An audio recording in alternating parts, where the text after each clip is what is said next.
निर्णय करणारे ते, निर्णयावर सही करणारे ते, मिनिट्सवर सही करणारे ते, आणि आता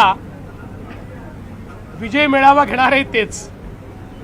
मला असं वाटतं मराठी माणसाला हे लक्षात येतं कोण दुटप्पी आहे. हे दुटप्पी धोरण आहे. आमचा विषय पक्का आहे. आम्ही समिती केली आहे.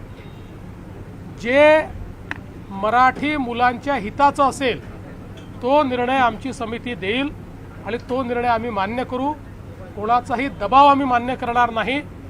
या ठिकाणी मराठी मुलांच्या हिताचं जे असेल तेच महाराष्ट्रामध्ये होईल आणि तोच निर्णय विद्यार्थ्यांच्या हिताचा निर्णय आम्ही घेऊ.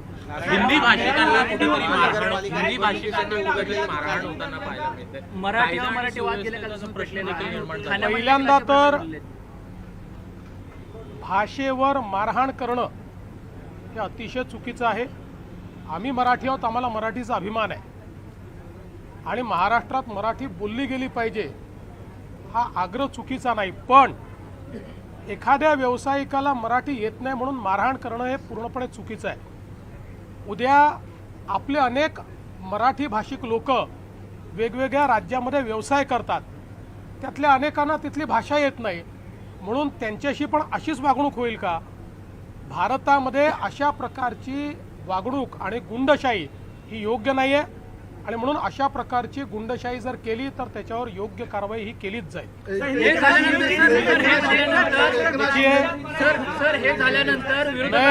मैं बहुत स्पष्ट शब्दों में बताना चाहता हूँ, महाराष्ट्र में मराठी भाषा का अभिमान रखना ये कोई गलत बात नहीं है, लेकिन भाषा के चलते अगर कोई गुंडागर्दी करेगा तो इसको हम सहन नहीं करने वाले. कोई अगर भाषा के आधार पर मारपीट करेगा तो ये सहन नहीं किया जाएगा.